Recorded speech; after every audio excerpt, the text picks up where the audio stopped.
But to be truthful with you, 99% of the people in that D-line room is off. Like, it's not, they're not all the way there. In some way, shape, or form, they're not all the way there. Whether it's just like an increase in testosterone, abnormal levels of testosterone, whatever it is, they're not all there. Hey, that's the best way to play football, though. Like, of course. You know what I mean? I can't play football quiet. I gotta go out there. It's either you the hammer or you the nail. Every day I'm gonna be the hammer. You feel me?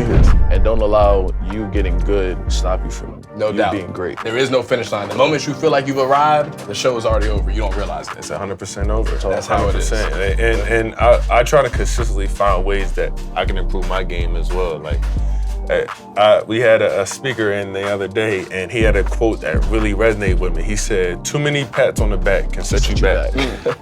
And I was like, dude, that's facts. That's like, real talk. People get so comfortable, hey, this guy is supposed to be this guy is going to be that, man. When he gets older in a couple years, man, he's going to be this. Nah, you haven't done it yet. What's going on, everybody? I'm Aeneas Hawkins, host of The Lion's Den, and this year we have a very special studio. We are in the one, the only, the Family Clothesline right downtown in State College. Make sure to come in for some of the best Penn State apparel that you can find. They've got it all here at the Family Clothesline. That's why we do our show here, and this is our home.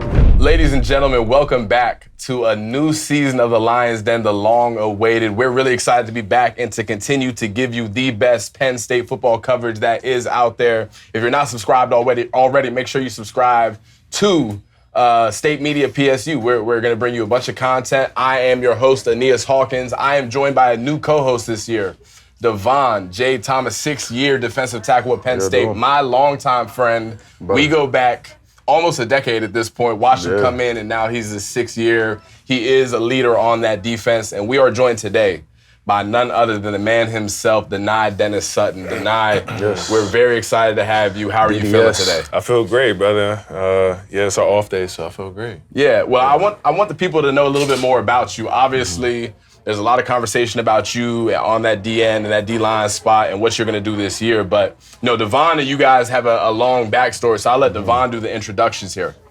This is young Dani Dennis-Sutton, Maryland, Delaware native, high school in Maryland, McDonough. My brother, known him for a long time, plays defensive end here, tremendous talent. This is going into his 3rd year, big year for you. Are you ready? Yeah, man, I've been waiting for this my whole life, brother. I dreamed of this year, bro, literally, especially, this being year 3, I've had a good freshman season, good sophomore season. It's just that next step and just following and chopping in decent footsteps, to be honest. Good. So I want to ask you, you bring up some good questions. Again, there's a lot of talk about who you're going to be as a player, both from the media, yourself, letting the people know on Twitter what you're about to do as well. The offseason is long. I remember the product we had last year and the type of player you were, but I'm of the belief that D-line is art, especially pass rush when you talk about that. So I want to know, before we get into anything else, what tools have you been trying to sharpen in your toolbox? Honestly, my biggest thing that I've been working on is my conditioning. I feel like we can use conditioning as a superpower. I feel we do a lot of running and a lot of weightlifting throughout the summer, and then typically when we get in season, we cut down a lot of that running. So we have a machine called the Alter G at our facility that it alters how much you weigh. So I've been going on there twice a week, and I'm going to be doing that in season just to keep my shape, stay in shape, keep my cardio and things like that up. So when teams are going to hurry up, it's not going to affect me as much. But outside of that cardio, I would say just my hands. Like you said, D-line is all technical. Obviously, you got to be big, you got to be strong, you got to be fast, but that technique, if you don't have technique, you're not going to win anything. So just working on my hands throughout this whole summer with Coach Torrance, Coach Dion, they've been a great help. And just drilling it every single day. So now it's muscle memory. Throughout training camp, I've been continuing that same type of training every day after practice, every day before practice. So now it's second nature. I go out there and play. I'm not worried about anything. Talking about Deion Barnes and Coach Torrance, they're going into their, 2nd, 3rd year now? Yeah. So how have they developed in terms of what they've taught you? Just as you're a developing player, you're a very talented player, how have they helped shape you and help you take that next step moving forward? Yeah, I would say starting with Coach Torrance Brown. He's a younger coach, obviously. He was at a couple other schools before he came here, but Coach Torrance Brown, he's the most real guy I've ever met. He's always willing to give us extra help, stay late, come in early. Anytime I text Coach Torrance, no matter if it's a post I've seen on Instagram, whether it's a DLine vids video, he's always replying. He's always getting me back. So I can attest. Yeah, that Coach Torrance is my guy, man. Just for the viewers back home who may not know, we're talking about Torrance Brown, who some of you may remember back in the day was a damn good DN himself for Penn State football. He was actually a senior my freshman year coming in, so he was my OG. And he's been the same way from the beginning, from the terms of how he takes the technicalities of playing D-line and how serious he is about perfecting the craft of being a good pass rusher. That's who he was as a player too. And I will say too, like, just being in the room, of course, I'm an older guy, but there have been times where I'll just text him like, hey, Coach Torrance, like, you around at 10 o'clock, I just needed some frustrations on my mind. I just needed a relief. And I was like, yo, Coach Torrance, like, you around. Went in and got some work. And he was just always ready and willing to help. So he's just one of those guys that wants to see you succeed. For sure.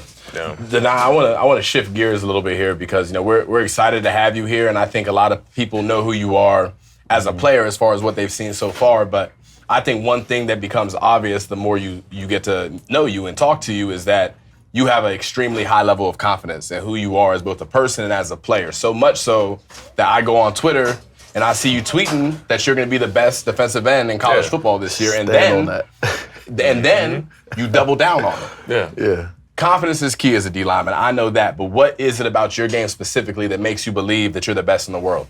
I would say, honestly, these past 2 years, going against Olu and Caden Wallace in practice, everybody, all the viewers know Olu and Caden. Past 2 years, are starting tackles. Every day in practice, it was a battle. And then learning from Chop and Adisa Isaac, right? So you're talking about 2 first-rounders in Chop and Olu, and then you're talking about 2 second and third rounders with Caden and Adisa. So, like, every single day, I know what the standard is. I know how to get to be perfect. Like, every single day, Chop and Olu are going at it. Every single day, Adisa and Caden are going at it. So now that I'm the junior, I'm the upperclassman, man, I'm like, dude, nobody here can mess with me, bro. Like, I've literally seen the best of the best on my side and the opposite side. So, honestly, I would say those 2 or those 4 guys, watching them guys in practice every single day, breaking down their habits, has given me a lot of confidence. And then now, like I said, I've been waiting for this my whole life. Like, it's too late to have any regrets. Like, I've been working my behind off this summer, in high school, middle school, like, this is my year. Like, I had back. On that too, when you were younger, especially during COVID, a lot of people kind of just sat around, sat on their hands. And most people don't know this, you made a private story and just uploaded workouts every single day from the crib. Like, what was that like for you? What was that motivation for you when you could have just been sitting at home? Oh, yeah. Well, for your viewers, you guys can go back on Twitter. I still have those posts up from COVID. But yeah, workouts every single day. Like, I took COVID as an opportunity to get better and get ahead because I knew that most people weren't really working. I knew most people were just trying to get by COVID and things like that. But, like, I really took it as, like, dude, I get 24 hours to do whatever, work out, sleep 10 hours, eat perfect, like, you know what I mean? I have no other distractions. I'm literally at home in Delaware because my school and all my friends are 2.5 hours away, so I don't have my friends nearby. All I have is my family, and then they're all at work, so it's just me working out. So, I got to be thankful for my mother because throughout this time, she was the one who was paying for my gym membership, and, my father, he helped me out so much as well. But, throughout that time, I was just working out, man, and because it was all I had to do, right? I didn't have, like I said, no distractions, no parties, nothing was going on, so I was like, why not take advantage of this time? Because I knew that this time, my junior year of college would be coming. So, why not prepare for it? So, when you're a young player, I know we got all different kinds of people that watch this. We've got young players who watch this show and are looking to it for advice. It doesn't matter who you are or what level you're on. Obviously, you were a 5-star kid coming out. You had every offer that you wanted to have. And still, the work that you put in, even with that talent, it sounds like you attribute to a lot of the confidence that you have now. You've put the work in, and now it's just time to reap the results. The victory's already won at this point. I want to ask both you this, and Dvon, I'll start with you. The D-line culture has shifted even from the time that I was in there in 2021 at the Outback Bowl, and it seems like everybody is so much more polished, so much more focused on their techniques and how they can improve as players. What do you attribute that growth to, Dvon? What's going on, Penn State fans? Make sure that you're tuned in for the 2024 Pegasus sneaker launch Thursday, August 29th, starting at 10 a.m. online and in store. There's a sneak peek being released on social media on Wednesday. Make sure you're tuned in. These are going for $149.99 for all sizes from 6 to 15. If you fall in that range, make sure you're tuned in for the release. In other news, the Family Clothesline has the 2024 Air Maxes in-house, the Penn State Air Maxes. Make sure you're tuned in online and in store. These are retailing for $110, but they're going fast. So if you want some, make sure you go copy yours today. I mean, truthfully, it's a testament to Deion Barnes and his mentality, his attitude towards things. Along with the help of Coach Torrance, Dani said, a lot of that is understanding the position that Deion Barnes was in. He spoke to us a lot about that situation, just how his level of talent didn't necessarily match up with what he was doing on and off the field, you know what I mean? So just understanding that and then going into this season, seeing how much talent we have, we as a group figure it'd be a waste if any of us just sat on the sidelines and kind of wasted away, just relying solely on talent, So I think as a whole, our D-line understands that. And, we're a different group. Last year's group was extremely talented and very successful. We did well. But this year's group is very different, We kind of have to be that group if we want to be the best D-line in the nation, which is what we strive to be every single day. Yeah, and I would say just building off of that, the guys who were here in my freshman year were seniors, so PJ, Nick Tarburton. My guys, man. Mm-hmm. I love those guys. My dogs. And then Chopping Adisa for me. Well, no, I miss Hawk. I miss Hawk. Yeah, I was done. But those guys, they all set a standard, right? And anybody who knows Chopping Adisa, those are really my guys. And PJ too, he's always joking around, but he once was best for everybody. None of those guys that I named were the type to put guys down and sort of he always wanted everybody to be good, be great. There was a standard you had to apply by. And just following those guys, me being a younger guy, the next step from that, all right, there's the standard. All right, now we got to improve the standard. Yep. So now the younger guys for me, all right, you see what Dani does, you see what Dvon does. All right, you got to step up. You want better results, you got to step up. So I would say also, including Coach Deion Barnes and them, I would say the players who were there in my freshman year, PJ, Nick, Adisa, Chop, all those guys, man, they set a standard. And, we've been the top defense for, since I've been here the past 2 or 3 years. And, that's the standard around here. Well, I mean, you bring up a good point with the defense. So I'm going to ask you straight up, you lose Manny Diaz. And we can slice and dice however we want to. We knew what he brought to the table. We knew what he did in terms of culture for that defensive unit. And you lose that. So I'm going to play devil's advocate here. I'm going to ask from the fans' perspective, how can you expect to go in there and not only maintain the culture, but improve upon it to reach the goals that you've set for yourself as a defense? So for me personally, man, Coach Diaz was one of the best coaches I've ever had. Just keeping it honest. He was a mentor for me. He was a motivator, and he was the most intelligent coach that I've ever been around. If you've been around Coach Manny, right, off the field, he might not be the most talkative, but when it comes to football, he knows ball. He knows what to do. Everything made sense. Everything made sense. Everything made sense. But Coach Allen's been great as well. It's not, people may make it seem like, Coach Allen isn't a pro at what he does as well. Coach Allen knows. He's a pro. Yeah. You know what I mean? He's a pro. Indiana in past seasons has had elite defenses. You know what I mean? So they beat us 2021 year, you know? So, and a lot of that was because they were able to stop us on defense, keep the score close. And I feel like that's a credit to Coach Tom Allen, and just what he's been willing and ready to adapt to us, and we've just been able to lean into him. I feel like that's the biggest pitfall when it comes to transitioning defenses or transitioning offenses. They don't necessarily take the time to kind of adapt to a new coach. They want all coaches to come in, adapt to them, and not necessarily grow with the coach. And I think we've really taken an opportunity as a defense, especially seeing how much success we had leaning into Coach Manny, leaning into Coach Allen. Exactly. So I feel like that's the best transition in terms of how to go about it for us with now Coach Allen. So Dani, let me ask you, because we talk about the tweet where you want to be the best defensive end in college football. ironically, you have another defensive end in the room who is also going to throw his hat in the ring and want to go get it too. I'm sure there's some type of friendly competition there. I know that's your dog. But my question is, as far as working together, what is y'all's mentality going into the season? What are the goals that you set for yourself and going into this game against West Virginia? Man, just going out there and proving it, you know what I mean? Proving it to myself. Like I said, man, I've been waiting for this year specifically, my junior year of college, to just go out there and ball and make a name for myself.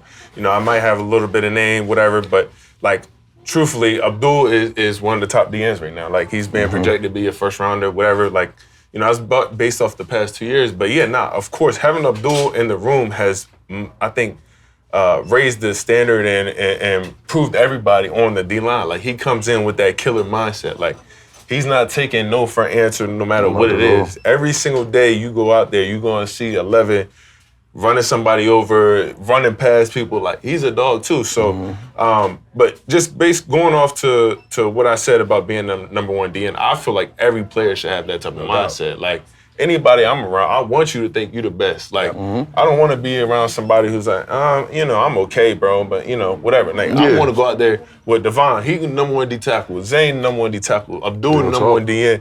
KJ, number one safety in the country. We going out there with some killers, some dogs. Like, that's just the way I approach this game. And I feel like if you don't approach the game that way, then you're not going to get the results that you want. So, but just like I said, Abdul has been a great addition to the D-line room, man, and he's going to have a huge year. Real talk.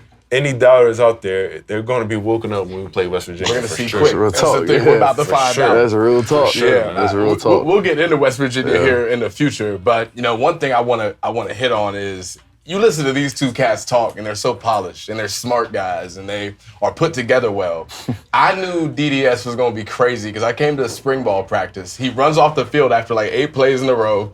Defense makes a great stop. Bro takes his helmet off and gives the loudest scream I've ever heard in my life. It was terrifying. I knew right then he was crazy. Don't let the big vocabulary and poise fool you. He still does it. He still got that dog too. If you're a D lineman at this level, there's something that's a little bit different about you. You got to be a little off. You got to be a little bit off. And like most people won't see it necessarily. Like they'll just see the aggression. Yeah. But to be truthful with you, 99% of the people in that D-line room is off. They're not all the way there. In some way, shape, or form, they're not all the way there. Whether it's just like an increase in testosterone, abnormal levels of testosterone, whatever it is, they're not all there. Hey, that's the best way to play football, though. Like, of course. You know what I mean? I can't play football quiet. I got to go out there. It's either you the hammer or you the nail.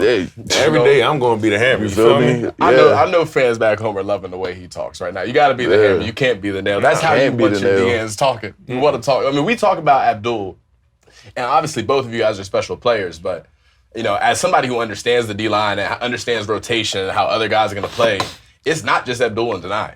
You got Smith, you got Amin Vanover, you got all kinds of cats in that room. And they've both had an incredible camp, like talking about Amin Vanover for just a little bit, just because he doesn't necessarily get as much shine. Amin has polished his game up tremendously. His technique is the best it's ever been, and that's by far. Amin has always been the aggressive player that you want, head first, ask questions later, but now his technique has followed up with his work ethic. Oh my goodness. It's gonna be a problem. Yeah. I'm gonna ask you, we're gonna shift gears here a little bit. I wanna do a segment here. There's so many elite pass rushers right now, not just in college, but the NFL specifically. So Dani, I'm gonna put you on the spot right now. And then Dvon, after he gives his list, I want your input. Dani, who are the top 5 pass rushers in the league right now? Oh man, you really put me on the spot. All right, my opinion, right?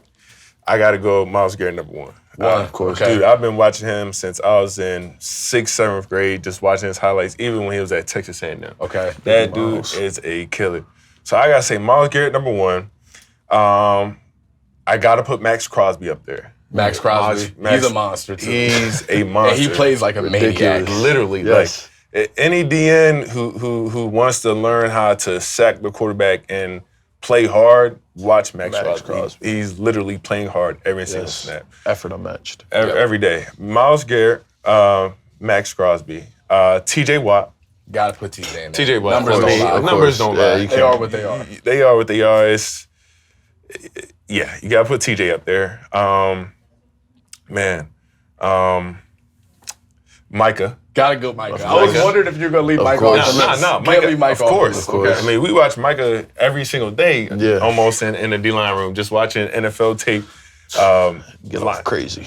Get off crazy. And transition ridiculous. But before we get to number 5, I want to say this. So one of my first reps at Penn State, me and Micah are in the same recruiting class. And like you said, you want people in the room with you who feel like they are the best in the planet. Yep. Yes. Okay? For those of you who haven't realized yet, Micah is 100% one of the best on the planet, and he was on day one when he got there. Yeah. Unfortunately, for myself, I'm too prideful. I felt like I was also one of the best. So one of the first drills we did, they pull the hoops out, and they want you to do the figure 8 and race. So I get on the line with Micah Parsons thinking, we're both scholarship athletes. You know what I'm saying? We both got the same scholarship. I'm going to be good. Yeah. I have never been beaten so bad in a drill in my life. Different type of athlete, Micah Parsons. Shout out Sticks. Yeah, I'm not gonna lie. After I watched my freshman year, it was Micah's second and Jason Oway's second. So, I came in watching them. Now, I was so used to being, top athlete just naturally. I was going against PJ. No disrespect to PJ. Wow. Technique was elite, but in terms of like speed and such, PJ wasn't always there. Nah, don't do that. But I seen them go. Yeah. And it was a different level of speed and athleticism, and it was ridiculous. That's all I'm gonna say. So we got number 1, Myles Garrett. Number 2, Max Crosby. Crosby. 3, TJ. 4, Micah. Number 5. You're gonna leave a lot of guys off this list. Know. It's not fair, man, because you set me up. But I gotta think. Number 5, man. The first name that comes to my mind has to be Aiden Hutchinson. Yes. Right? It's a great pick. That's a great pick. That's a great pick. Aiden Hutchinson, dude. Yes. Football players know Aiden Hutchinson is real. Is a real killer. He's real. And once again, that's another guy I've been watching for years. Yeah. I've been watching him since he was at Michigan. Killer. Coach Scott's guy right there. Coach John Scott. That's his guy right there. Yeah, if I had to pick my 5, that's my 5 right now. That's a good 5th. I did not expect Aiden Hutchinson, but like you said, real ballers. Who were you expecting in the 5th? That's tough, man. I like Hassan Reddick as a pass rusher. I think he's up there. Yeah. But again, there's so many different guys you could put on that list. I don't hate Aiden Hutchinson. And the thing I like about Aiden Hutchinson is similar to Crosby, is he plays so hard. And he's vicious both in the pass and the run. He's going to earn the right to pass rush every time. Yes. He's going to step to you, which is, again, you want 5 techniques and 7s who are going to line up and make a decision that's theirs, and you're not coming here. So that's what I like about Aiden Hutchinson. We played against him. Also played against Chase Young, and both those guys. Chase Young. Those are ball players too. Yeah. But I want to shift one more time, and then we'll get back to West Virginia and what we can expect as fans this coming Saturday. But NCAA came out. I'm guessing both of you have played NCAA at this point? Of course. Okay. Of course. So I'm going to ask you tonight, because I took the time to go and check out some of the ratings on NCAA 25. I'm going to read you some, and I want you to tell me which one they got you underrated on. So what's going on, everybody? I'm Aeneas Hawkins, and I am here to announce to you that Family Clothesline has your 2024 schedule tees ready to go. If you haven't gotten yours yet, make sure you go cop them. They are inspired by the Penn State football players' pregame tradition of standing at the gates in Beaver Stadium. If you're a Penn State football fan, you're not going to want to miss these. Make sure to get yours today. In terms of speed, you are 82 overall on NCAA. That's so disrespectful. That's disrespectful. That's disrespectful. Let's stop there. What should your speed be? What's your 40? I think at least a 90. My 40, I ran a 4.65. I mean, right now, that's not the fastest. 4.65 at what weight though? 270. That's moving. Yeah, that's moving. Yeah, like what? I know, but not the best 40. I need sub 4.6, but okay, that's coming with time. That's coming with there. Okay, your strength is an 86 overall. Now, Dvon, is my strength at 86? Yeah, I'm not gonna lie, bro. That's crazy. That's crazy. Okay, well, what are your numbers in the weight room like? What's your bench looking like? I think my 1-rep bench came out to 435. Yeah, 435. Okay. Yeah. What's that squat and clean look like tonight? Squat, freshman year, I did 500 for 4 or 5. Okay. Yeah. I don't know what that 1-rep. As a freshman? It was 4, right? Yeah, I'm pretty sure it was 4. Whatever that came out to. Clean, It's ridiculous. 360. Okay. So your strength is definitely a little bit low. I mean, Yeah, for sure. Yeah, I think they got to check I think they got to get the numbers from Losi on I think those. that's what we got to do. We got to get Chuck Losi involved, sure. because I think they're cheating some guys. I'm not Nick Singleton. Nick Singleton is legit a 99 strength. I'm not gonna lie. Is Singleton that strong? No, he's Yeah, he's a 99 speed and strength. So let's he's lifting with us. Okay, so I was gonna ask, how would he stack up with the D lineman? Oh, what you mean with? I'm not lifting Nick Singleton weight. No, it's not a normal person's weight, bro. Like it's like, you know how they asked Jason Oweh to stop lifting? Now, most people don't know that. They asked Jason Oweh to stop lifting. He was getting too big. It was ridiculous. So go ahead.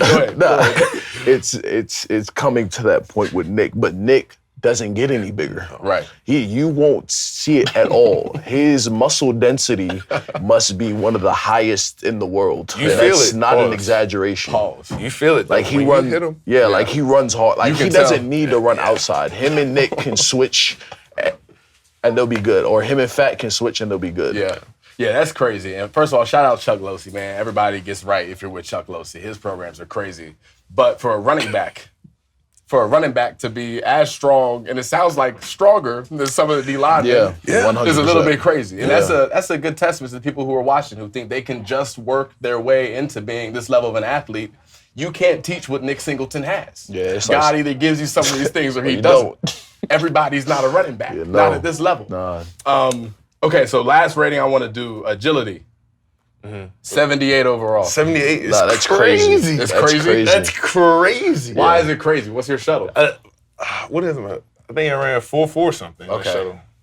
Yeah, it was like a. We switched groups. This summer I ran like a 4.4 sub 4.45. Okay. I know that for a fact. Yeah. And we could check the numbers on that. Yeah, man. It's still like, get my guys' ratings Like, right. damn, man. bro. Get my guys' ratings right for sure, man. Well, I want to ask you about WVU. Both of y'all, man. It's 6 days away. By the time this episode comes out, it'll be Wednesday, so it's going to be right around the corner. It's moving fast. The work has been put in. But I want to ask you guys about the offense. Obviously, new OC, Koto Nicky, everybody's excited about. We played him when he was at Buffalo, and they came up here and gave us real trouble. Their offense did a lot of good stuff against us, so excited about him. But you guys play against that offense more than anybody else. There's nobody in the country who knows what to expect from them more than you guys. Dani, I'll start with you. When we talk about the offense's identity, what does it look like? What's their mentality been as you've played against them every day in practice? I would say, starting off, Drew Aller has taken a big step as far as commanding his offense now. Like, I'm very, very confident. Not saying I wasn't confident before, but now I'm very, very confident going into West Virginia that Drew is going to take command. He has the offense under control, and he's confident now that, he can play ball. But as far as the whole offensive scheme, they do a lot of things that we've never seen before, as far as lining 2 extra tackles on one side of the ball and having one tight end here, and then, plays where they have a tackle out in the wide receiver position. It's like, dude, like, what are we doing? Like, you thinking so many things. All right, alert here. The ball's already snapped, and they running the ball or they passing the ball. So, I think Coach K has brought a great system here. We have tremendous athletes at every position, and I think he's going to use the athletes that we have to the best capabilities. The offensive guys have stepped up tremendously. I have a couple guys in mind, but who do you think so far from this camp has stepped up into that role? As seeing as though the wide receiver position was one of question coming out of the season, who do you think has stepped up the most this camp? In the wide receiver position, or just in general, but specific. I know they want to hear about the wide receiver position, tell us about QB the position. You know what I mean? Yeah, I would say we definitely have really good receivers. Trey Harris is definitely he's definitely really freaking. He's stepped up a lot and done a really good camp. Very much so. I had Liam as well. Liam Clifford has stepped up tremendously. Liam might be the most slept on. Yeah, 100%. He really might be. I don't think people want to give Liam Clifford credit, but Liam is a ball player. No, he is. No, and he has that. That dog. Yeah, that. Well, you know what it is. It's that Cincinnati high school football. It's that probably GCL, not. that Greater Catholic League. Yeah, probably not. But what do you mean? So you don't know, but me and Liam came from the same conference in high school. I know DMV football, DeMatha, McDonough, blah, blah, blah, blah, blah, blah. But when you go to Ohio, you got the Molars, you got the St. X's, you got the GCL over there. Yeah. So that's where the real hoopers come from, and Liam Clifford is one of them. So I'm not even surprised. That's all. I heard of St. X when I was in high school. What else? You didn't hear about Molar? No, I didn't. No, That's not all right, really. man. You know, I heard, you know, there was a tremendous QB coming out of there, and I just didn't really hear about anything else out of you Ohio. play QB? No, No, he's not. no, It doesn't feel like he's talking about me right now. Yeah, no, I'm not. Sean Clifford, you know what I mean? Longtime Penn State QB. You know, he's in the record books multiple times over. Was the starting QB there, and he faced Hawk a couple of times. So he did. He got the better of me. But what Dvon won't tell you is, so I remember the year was 2018. I was a freshman at Penn State, and Coach Franklin called me up to his office after practice. He's like, Hawk, we got to recruit. We got to commit Dvon Elise. And he's a little bit nervous about his commitment now because he's seen your tape. He's like, I want to play early, and I don't know if I'm ever going to get to that level with a guy like Hawk there. Really? So Franklin was like, Hawk, give him a call. yeah, you remember we had. No, go ahead. Nah, I mean, I just had to comfort him and let him know, bro, you can come. I'm going to take you under my wing, and your time's going to come. So that's why I told him. So seeing as though It's that levels. was, that's you all know, it and is. you know, going into it, you know, Dani was just coming in. He was just making his decisions. You remember us having that conversation about Hawk, you know? What was the Or that was conversation just like, like- Dvon? I don't. You don't necessarily remember that. I don't- No. McDonough guys, man. Nah, for I sure. mean, I Nah, generally don't remember. I don't remember. Like, I'm not even trying to be funny, I know really don't. Hawk's name came up when talking about Penn State. And, Wow. You know, No, but that's all right, man. for sure. No, I mean, you know, UNP were there. Yep. So you definitely came up in conversation before, for sure. Right. But I don't remember saying, I don't know if I should commit there. But going into your commitment process, my bad, you know, just Please, talking go about ahead. college and where you wanted to go, where would you say you would have went if you didn't come here, and why did you choose to come here, you know? I'm sure you got that question a lot, but Yeah. give us the real.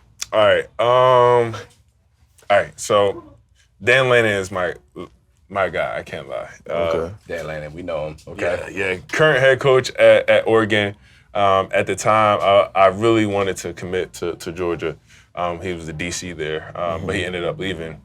But, you know, I think I made the right decision coming here. Well, I know I made the right decision. Everything has gone, you know, the way I planned it. Coach Franklin has, everything he said was going to happen, you know, coming in has literally happened. But it's so many things in the recruitment process. Like, you know, like you said earlier, man, I was highly recruited, you know, junior, senior year. I went to a couple All-American Bowls, had a great time, great high school career.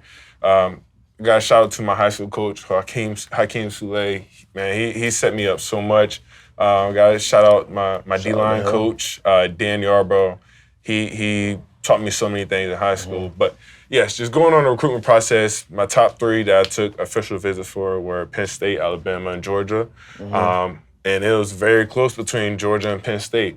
But Penn State had been there since freshman year, literally.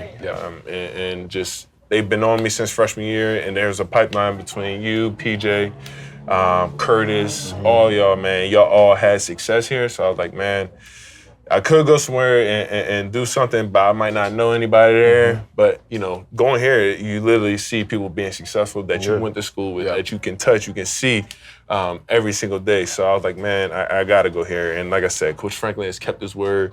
Coach Dion has been a tremendous coach, and I've just had a great experience overall, man. Like, I've loved this university. And so we've seen a lot of improvements, just especially in the last couple months with the program in terms of, you know, eating situations and just the new cafeteria, as well as other things in the building. What do you think is going to take Penn State to that next level in terms of recruiting and recruiting more guys like you? Man, the honest truth that a lot of people might not want to hear is the NIL. NIL right now with college football is a huge deal. I know a lot of people have literally made decisions based off NIL, which might not be the smartest, but, you know, some of them reality. It's the reality, and they're bold. It's like some of the players that we might miss out on are because, you know, financially we might not be able to take care of them, which, you know, at the time for me, I chose to look big picture. Hey, at the end of the day, where can I see myself being successful, not only in my time there, but afterwards? Where can I have, you know, alumni, people who might look out for you and always have a home? So, but yeah, NILs, man, it's huge. But I gotta say, we've been doing a great job in the past couple of years since I've been here. My freshman year, we've definitely improved a lot. 100%. But I know a lot of players that I've been teammates with in high school and played against that have gone places who are doing really good, but just because we don't have the NIL. Right. Yeah. Which I think that's the thing though. Like when you look at Penn State top to bottom, so much of it is like green check mark. Like you get above and beyond in so many different factors of being a college athlete at Penn State. So that alone is a bunch of value. But again, in 2024, the game has evolved now, and people are aware of their value, and they are wise to go seek their value. Because the reality is, your football career, most of y'all ain't playing in the league. If y'all get to the league, y'all are only gonna be there for a hop, skip, and a jump, and you're back out of it. So get your money while you can, because your prime is gonna be shorter than what you probably even anticipate. And I agree with you. Penn State's NIL situation has continued to improve incrementally with time. And it's not an easy field to navigate. But that is the next step. I would agree. And landing some of that big-time talent. I do want to ask another question here, and obviously it's no secret. WVU is lit to play y'all. Their players are lit. Their coaches are lit. The fans are going to be drunk. They're going to be lit. Country Roads is going to be blaring. So, Dvon, I'll start with you. How intimidated are you by the hostile environment and the loud noises? What's the mentality on the defense walking into a hostile environment on the road? You talk about dogs. Penn State fans, make sure you visit Family Clothesline, located in the heart of downtown State College, right on East College Avenue. Family Clothesline is open Monday to Saturday from 10 a.m. to 9 p.m. Make sure to stop in. They're also open on the weekends on Sunday from 10 a.m. to 6 p.m. and they stay open late on home football Saturdays. Make sure to shop at www.pennstateclothes.com for all of your Penn State clothing needs. The Family Clothesline has over 10,000 square footage of the best Penn State merch that you can find. From budget-friendly tees and hoodies to Nike and Lululemon, there is something in the store for every Nittany Lion in your life. Make sure you stop in. You know, we spoke about dogs earlier. Mentality, that's where we thrive. We go into environments like that, we come alive. Like Dani's laughing, but to be honest with you, in environments like that, that's where the who's who comes out. We're gonna find out. We're gonna find out if you're really cut like that. You know, we went into Auburn last year into what most would say is a hostile situation in terms of 2 years ago. Yeah, 2 years ago. My apologies. And what most would say is a hostile situation, coming out the booze, you know, that Southern hospitality, some would say, we thrived. You know, we put up a good amount of points, you know. Always respect your competitors, but we put up a good amount of points, you know. And I think that's where our defense and our offense came alive the most, just because we have a chip on our shoulder going into environments like that, you know, especially with, you know, all the naysayers saying that we won't be as good this upcoming year, as well as those who are saying that the offense won't be able to produce this year. We all have a chip on our shoulders, and I think going into that type of environment, you know, with the Mountaineers, who are crazy fans, you know, they're incredible fans, I will say. For sure. We're gonna come alive. So. Yeah, my mindset is similar to Dvon, but like to me, it's just another game, man. Like, obviously, they have a great stadium. I've never been there personally, but I've heard great things about their stadium. But, you know, once we get on the field, it's the players' game. You know, they've... The fans can't save you. Yeah, the fans can't save you. They're playing with you. You know what I mean? So, like, and I have some friends that actually play on a team, former teammate for Tuma Moba. Mova. Yeah. Moba. The return of Mova. I'm excited. My guy. It's crazy because in the locker room, they've been talking about... Battle of the D Squad, Nick Dawkins versus Fatuma Moba. Oh, that's hilarious. Like, they're about to match up every play. Every play, because you know they run a 3 down front. For sure. So, you know, Vaughn, I mean, I think you were off the D Squad by then. You definitely were. You were playing by then, but I was still on it when Doc and Moba were freshmen. Oh, yeah. And it'll be fun on Saturday, and I'm sure there'll be a little bit more composure, but there were many times where in the middle of a scrimmage, Doc and Moba, who were like almost best friends, those are like boys, they would get to, I mean, I'm talking about throwing hands in the middle of the field. Like, they would be out there fighting. Those are like, they're boys though. So it'll be fun to watch Saturday in a live environment. I'm excited about that. Sure. Fatuma, that's my guy, man. Yeah, that's a good dude, man. Shout out Moba, man. Even though he's wearing the wrong colors now, that's my guy, for sure. And I will say, Nick Dawkins has been doing a great job in Coach K's offense. You know, the offensive line has been doing an incredible job fitting with Coach K's schemes and the way he wants to run things. So I will say I'm excited to see how they, you know, play and dominate on Saturday. Good. And Doc, obviously, former co-host of the Lions Den. That's my dog. He's waited a long time for his turn. And I know he's ready. The way he works, the way he prepares, his mentality is A1. He's going to be able to ball out, and he's going to take advantage of it. So excited for Doc. I got one final question for you, Dani. We talked about D-line being art. We talked about pass rush. But I want you to take yourself and put yourself in a position where you're a fan, and you may not know what a pre-snap process looks like as a pass rusher. So I'll paint the picture. It's 3rd, and let's call it 10. You're lining up in your stance. I want you to take the people through your mentality, your mindset, and what you're looking for pre-snap before you get going. All right, 3rd and 10, first of all, if you're looking at the backfield, for me, I'm looking at the backfield, looking to see if there's a running back in the core, there's a tight end in the core. If there is no tight end, no running back, all right, it's obviously going to be a pass. If the tight end, I'm looking at the running back, his width from the quarterback. Now, I can't give away all my keys. Don't give away all your stuff. But, yeah, I'm looking at the width of the tight end and the running back. Now, if the tight end is a little bit off the line of the tackle's hip, all right, he's going out. If the running back is wide, he can't take a handoff from the quarterback 2 or 3 yards away. He can't do that, so it's going to be a pass. So I see that. I know it's pass. All right, I'm getting off the ball. I'm getting a little bit wider because as a DN, obviously you want to stay on the edge. You want to stay half a man. The offensive tackle's trying to head you up, get you head up. Once he gets you head up, you're done. So I'm trying to get a little bit outside, get my space so I can work off his edge, and then I'm just getting off the ball. Any DN or defensive line coach would tell you the number one thing for pass rush is they get off. If you can get off the ball and the offensive lineman can't move his hips or he can't get out of his stance, by the time you get on his hip, it's over. So I'm just trying to get off the ball. And then as soon as I see the hands swiping, dipping under, catching them, whatever it may be. But, yeah, I'm just getting off the ball is the key as far as pass rush. Vaughn, you remember our guy Sean Spencer, shout out to Wild Dogs. He used to say in film all the time, you might mess up a lot, but get off solves problems. It solves a lot of get problems. Off that rock, it won't matter. A lot of problems. Yeah. I just think it's so funny. You rattled off like 5, 6 things that you're looking for pre-snap.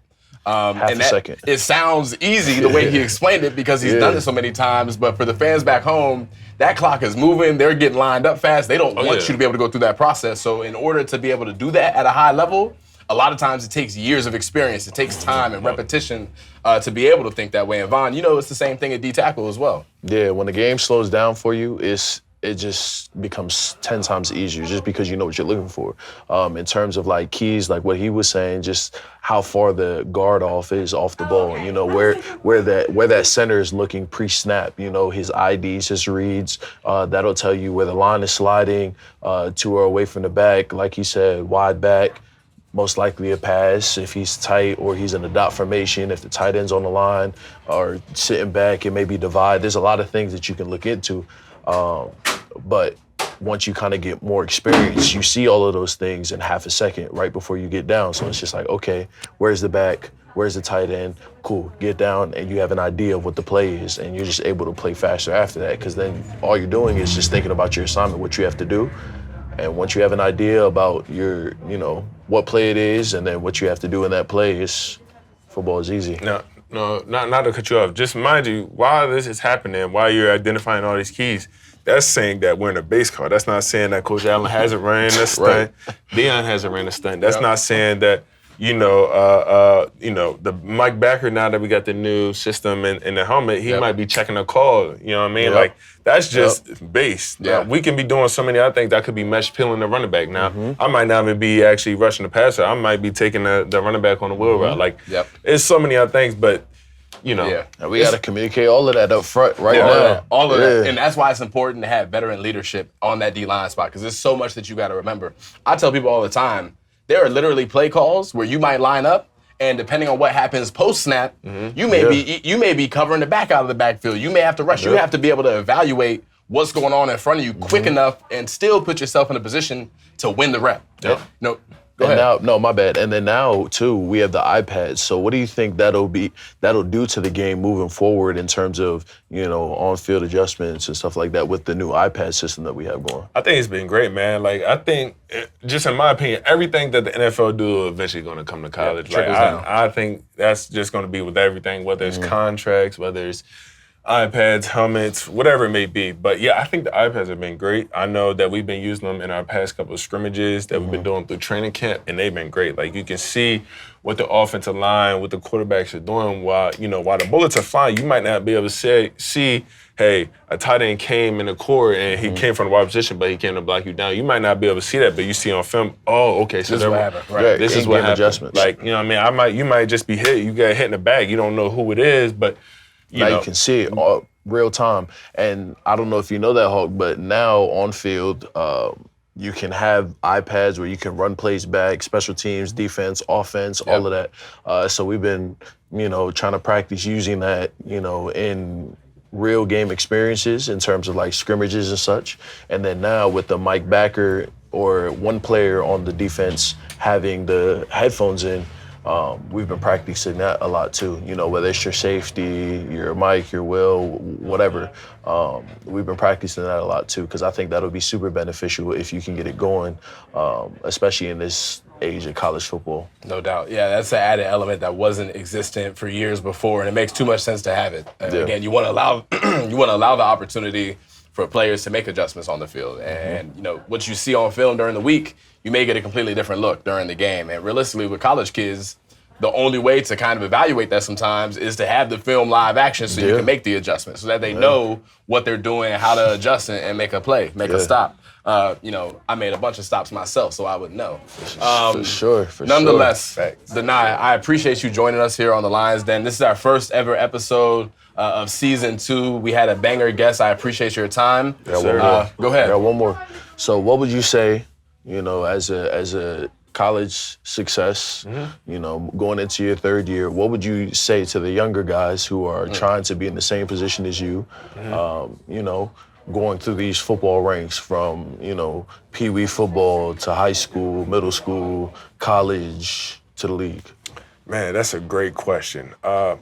My biggest thing, so I would say the youngest guys, the younger you are, just figure out your why, figure out your goal, figure out what do you want from this sport? Like, why are you really doing this? Like, is this something you really want, or is this something you're doing because your parents might force you, or your friends you think is cool at the time? Which, these are all reasons that people play the sport, which I can't speak for that, but, just figure out your why. But once you figure out your why and why you're doing it, I would say be consistent. In college, there's so many players that can spark crazy plays, make spectacular catches, show burst of bending around the corner, but can't do it consistently. You might do it every once in a while, but if you want to really be a great that we talked about earlier, the Myles Garrett, the Micah Parsons, TJ Watt, these guys consistently win every single down when they're pass rushing. Every time they're getting knocked back on the offensive lineman. So I would say consistency is the key when it comes to being great at football, but really whatever it is, consistently be that guy. Yeah. This is my last question then. You brought up people establishing, understanding what their why is. What is your why, and when did it become established? My why is to provide for my family. I'm gonna keep it 100. Like, we've been through a lot. My parents have made a lot of sacrifices. I made a lot of sacrifices, just as we mentioned earlier. I'm from Delaware, but I went to high school 2.5 hours away. Lived at school. Lived at school, man. I met great friends, great coaches, everything. I've had a great experience. But yeah, just providing for my family. And now I'm starting to really have fun with this. Like, now I'm in college and I'm like sort of reaping the early benefits of it. I'm like, oh, okay, it's finally here. You could get caught by, I've been putting in work so long, but I'm not really seeing no benefits, But now I'm seeing the benefits. All right, okay, it's still here. Let me go ahead and keep on grinding. Let me keep on being consistent. Let me keep on doing what I'm doing, because I know eventually it's going to pay off, and I can provide for myself, my family, and just give back to those that gave to me, pretty much. And I will say, too, just another little tidbit of advice that we've been hearing a lot lately: never let successful results mess with or confuse you with successful process. Those are two different things. You can have the success that you want, but if your process is messed up, you can only get so far with said process. You can only go so far with that success that you're looking for. So. The process is what allows that growth to happen. Correct. It allows you to redefine what good is over Correct. and over and over again. You continue to be consistent about your process and improving that. Then the result of that work becomes good, continuing to increase. Right, and don't allow you getting good stop you from being great. There is no finish line. The moment you feel like you've arrived, the show is already over. You don't realize it. It's 100% over. That's how it is. And I try to consistently find ways that I can improve my game as well. Like, we had a speaker in the other day, and he had a quote that really resonated with me. He said, "Too many pats on the back can set you back." And I was like, dude, that's facts. That's like, real talk. people get so comfortable, hey, this guy is supposed to be this guy is going to be that, man. When he gets older in a couple years, man, he's going to be this. Yep. Nah, you haven't done it yet. Yep. Right. You haven't really proven that you can do it and have done it. If you haven't done it on a consistent basis, you haven't done anything yet. No doubt. What's Coach Saban say? Rat poison. Rat poison. Exactly. Poison, right. Exactly. Whether it's praise, criticism, it's all rat poison. Go back to work. It don't matter anyway. It is. Don't matter anyway. Well, listen, we appreciate all our viewers back home for tuning in to our first episode of the second season. I'm Aeneas Hawkins. That's Dvon J. Thomas. We were just joined by Dani Dennis-Sutton, who I believe is the best defensive end in college football. And obviously, West Virginia's coming up, and we're going to have the opportunity to prove it. Make sure to stay tuned at State Media for all of the best Penn State football coverage. This show is for players by players. You can't get these answers anywhere else. Make sure to stay tuned in to the Lions Den at State Media for future content.